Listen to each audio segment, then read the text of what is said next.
Bom dia a todos, que o amor do nosso Deus continue sendo derramado em nossas vidas. Em Isaías 41, os versículos 10 e 13 nos diz: Não temas, porque eu sou contigo. Não te assombres, porque eu sou o teu Deus. Eu te fortaleço e te ajudo, e te sustento com a minha destra fiel. Porque eu, o Senhor teu Deus, te tomo pela tua mão direita e te digo: não temas, que eu te ajudo. Amém? Vamos estar falando com o nosso Deus através da oração. Santo e eterno Deus, graças te damos por esse dia, por bênçãos que são derramadas abundantemente em nossas vidas. Entre essas bênçãos, louvamos, porque o Senhor tem ouvido as nossas orações, tem perdoado os nossos pecados. O Senhor que nos sonda, que nos vê, que vê o nosso interior, sabe dos nossos pensamentos. Ó Deus, nos perdoa porque somos imediatistas. Colocamos nossos problemas, nossas demandas em tuas mãos. E muitas vezes queremos que seja feito a nossa vontade. Pecamos porque nos precipitamos. Em nome de Jesus, nos ajuda a confiar, a esperar com paciência em Ti, porque nada está alheio aos Teus olhos. Precisamos nos conscientizar que estás conosco em todos os momentos das nossas vidas. Contempla lares, hospitais, casas de ressocialização, porque o socorro vem das tuas mãos. Atende o clamor do teu povo. Coloca as tuas mãos poderosas sobre cada ouvinte. E agora, nesse momento precioso, onde ouviremos a tua palavra, nos edifica, nos santifica através da mesma. Essa é a nossa oração. Em nome de Jesus. Amém.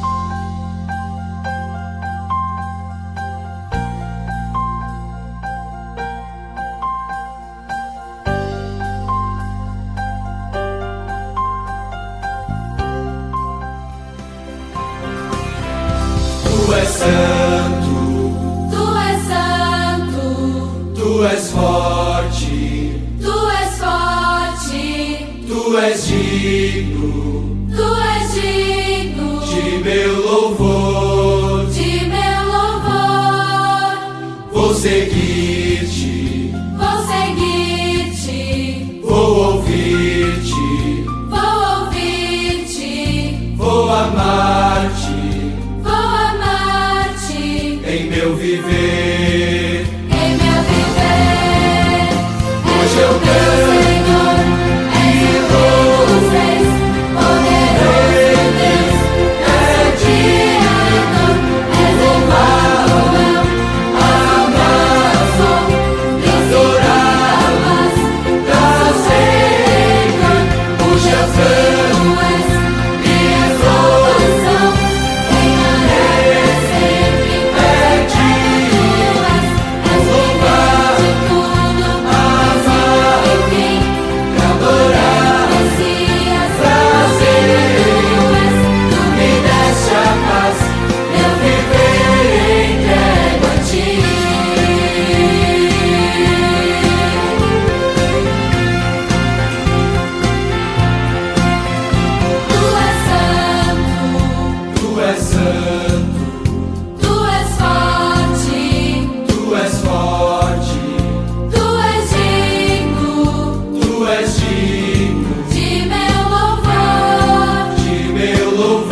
Olá, você que me escuta nesta Manhã com Deus, quero compartilhar contigo o texto que se encontra lá em Êxodo, capítulo 17, dos versículos de 1 até o versículo 7. E assim diz a palavra do Senhor. Tendo partido toda a congregação dos filhos de Israel do deserto de Sim, fazendo suas paradas segundo o mandamento do Senhor, acamparam-se em Refidim, e não havia ali água para o povo beber. Contendeu, pois, o povo com Moisés e disse: Dá-nos água para beber. Respondeu-lhes Moisés: Por que contendeis comigo? Por que tentais ao Senhor? Tendo aí o povo sede de água, murmurou contra Moisés e disse: Por que nos fizeste subir do Egito para nos matares de sede? A nós, a nossos filhos e a nossos rebanhos? Então clamou Moisés ao Senhor: Que farei a este povo? Só lhe resta apedrejar-me. Respondeu o Senhor a Moisés: Passa adiante do povo e toma contigo alguns dos anciãos de Israel. Leva contigo em mão o bordão com que feriste o rio e vai. Eis que estarei ali adiante de ti sobre a rocha em Horebe. Ferirás a rocha e dela sairá água, e o povo beberá. Moisés assim o fez na presença dos anciãos de Israel, e chamou o nome daquele lugar Massá e Meribá, por causa da contenda dos filhos de Israel, e porque tentaram ao Senhor, dizendo: Está o Senhor no meio de nós ou não? Até aqui, a palavra do Senhor. Meus irmãos, o que nós observamos aqui é que, mal um mês depois de saírem do Egito, o povo de Deus reclamou com Moisés em Refidim, imaginando que Moisés os havia libertado da escravidão para matá-los de sede.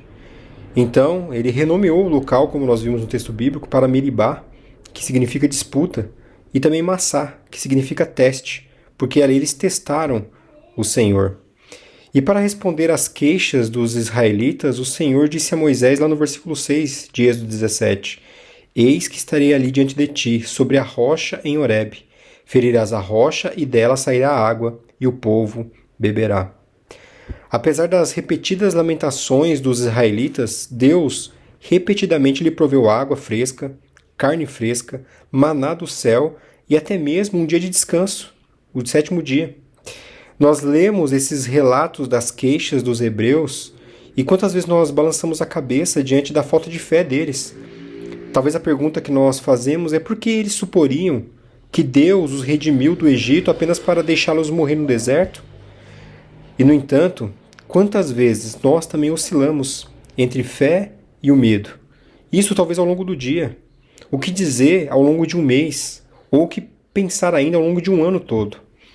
A pergunta das línguas ressecadas, sedentas por água ali dos hebreus, frequentemente resume também a nossa própria expectativa. O último versículo que nós lemos, o versículo 7, o finalzinho dele, a pergunta é: está o Senhor no meio de nós ou não? Mas aqui vamos colocar essa suposição em prática. Está o Senhor no meio de nós ou não? A pergunta que nós devemos fazer é: Deus realmente ele precisa seguir nossas regras? As nossas circunstâncias, aquilo que nós temos, comprovam a fidelidade de Deus? Ou as circunstâncias que ocorrem para provar a nossa fidelidade? O apóstolo Paulo ele sabia muito bem disso quando ele, em Filipenses capítulo 4, dos versículos 11 a 13, ele escreveu: Digo isto não por causa da pobreza, porque aprendi a viver contente em toda e qualquer situação. Tanto sei estar humilhado como também ser honrado. De tudo e em todas as circunstâncias já tenho experiência, tanto de fartura como de fome, assim de abundância como de escassez. Tudo posso naquele que me fortalece. Então veja, meus irmãos, que eles sabiam que as circunstâncias não provam a fidelidade de Deus, mas provam sim a sua própria fidelidade. Isso o apóstolo Paulo deixou muito claro. Nós colocamos Deus à prova quando nós as invertemos. A presença de Deus entre nós nem sempre se comprova pelos nossos padrões. O mesmo Senhor que deu água da rocha aos israelitas também nos prometeu, sem exceção: Eis que estou convosco todos os dias até a consumação dos séculos. E o apóstolo Paulo, o mesmo apóstolo Paulo, escrevendo aos Coríntios, em 1 Coríntios 10, 4, ele diz, olhando para esse povo que estava no deserto: E beberam da mesma fonte espiritual, porque bebiam de uma pedra espiritual que os seguia. E a pedra era Cristo. Cristo, que em Mateus 1, 23, é declarado como o Deus Emanuel, ou seja, o Deus conosco. que significa que as minhas circunstâncias não definem a extensão da minha realidade, mas Cristo sim define a extensão da minha realidade. Irmãos, Deus está conosco, assim como estava com o seu povo no deserto, cuidando, dando água fresca, carne fresca, o maná que vinha do céu. E ter essa convicção de que Deus está conosco, de que Cristo é o Deus conosco, nos dá algumas lições. E a primeira delas é que Deus realmente se fez presente entre nós. Não é só que Deus se importa conosco de longe. Ele mesmo veio até nós. O Criador entrou na criação. Ele assumiu a nossa natureza sem deixar de ser Deus. Ele não mandou apenas um anjo, um profeta ou uma mensagem. Ele veio até nós em pessoa.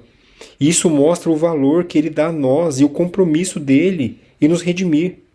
Mas nós também temos uma segunda lição em saber que o nosso Senhor Jesus Cristo é o Deus Emanuel, o Deus conosco. Isso porque nós sabemos que Deus ele entende a nossa realidade. Como Emanuel, Jesus passou pelas dores, pelas tentações, alegrias e tristezas da vida humana. Ele não é um Deus distante, um Deus frio, um Deus inacessível. Ele sabe o que é sofrer, ser rejeitado, sentir sede, chorar até mesmo a morte de um amigo. Isso significa que quando nós oramos, nós não estamos falando com alguém que não entende o que nós passamos. Ele conhece nossas lágrimas, e ele conhece por experiência própria. Mas saber também que Cristo é o Deus Emanuel, nós também aprendemos que Deus ele cumpre as suas promessas. O nascimento do Deus conosco, do Deus Emanuel, foi uma promessa feita lá atrás, séculos antes, e cumprida no tempo certo. Isso mostra que Deus ele é fiel à sua palavra. Se ele prometeu que estaria conosco, então está conosco hoje também, em todos os momentos, seja na alegria, seja na dor. Mas uma quarta lição que nós tiramos também de saber que Cristo esteve aqui entre nós é que nós somos chamados a viver na presença dele. Se Deus está conosco em Cristo, então a nossa vida toda deve ser vivida diante do rosto de Deus. Os reformadores tinham um lema que era Coram Deo, era exatamente isso, na presença, na face de Deus. E eles entendiam que não existe separação entre vida espiritual e vida comum. Tudo é feito Coram Deo. Tudo é feito na presença dele, com a consciência de que ele é o Senhor. E meus irmãos, por fim, uma quinta lição que nós tiramos é que nós temos segurança e consolo permanentes. Essa presença de Cristo como Emanuel não terminou na sua ascensão, ele permanece. Como eu já citei aqui o texto de Mateus 28:20, o próprio Senhor Jesus Cristo nos disse: eis que estou convosco todos os dias, até a consumação dos séculos. Ou seja, nós nunca estamos sozinhos, nem mesmo no quarto escuro da tristeza, nem mesmo, como diz o Salmo 23, no vale da sombra da morte. Jamais estamos sozinhos. Emanuel está ali firme, sustentando, guiando, amparando. Então, resumindo essa nossa manhã com Deus, Cristo ser o Emanuel significa que Deus está pessoalmente presente para nos salvar, para nos guiar, nos consolar e nos restaurar fielmente até o fim. Que coisa maravilhosa é saber disso. Que encorajamento para nós, para a família, para a igreja. A nossa vida não é uma batalha solitária. Nós temos o Rei dos Reis ao nosso lado, a cada dia, o Deus Emanuel, o Deus conosco. Que possamos viver nessa certeza, que possamos viver realmente o Coram Deo, na presença do nosso Deus, para o louvor da sua glória. Que assim Deus vos abençoe.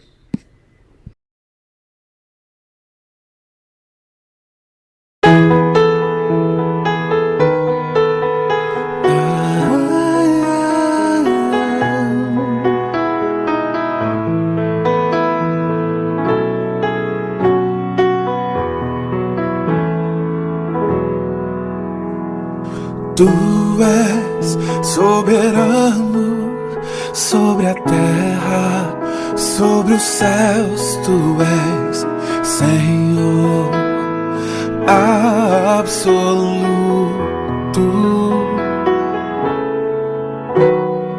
Tudo que acontece, tu sabes muito bem. Tu és tremendo, e apesar dessa glória que tens, tu te importas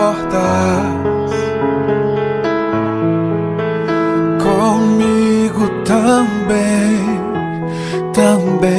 e esse amor tão grande eleva-me, amarra-me a ti.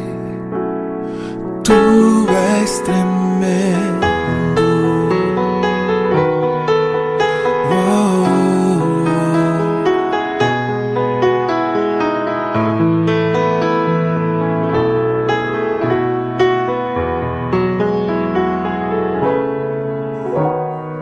Tudo que existe e acontece, tu sabes muito bem. Tu és tremendo,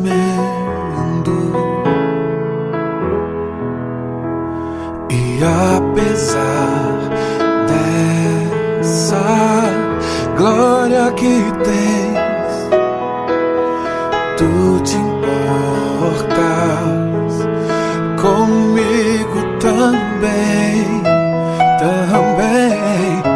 e esse amor tão grande eleva-me, amarra-me a ti. Tu és tremendo.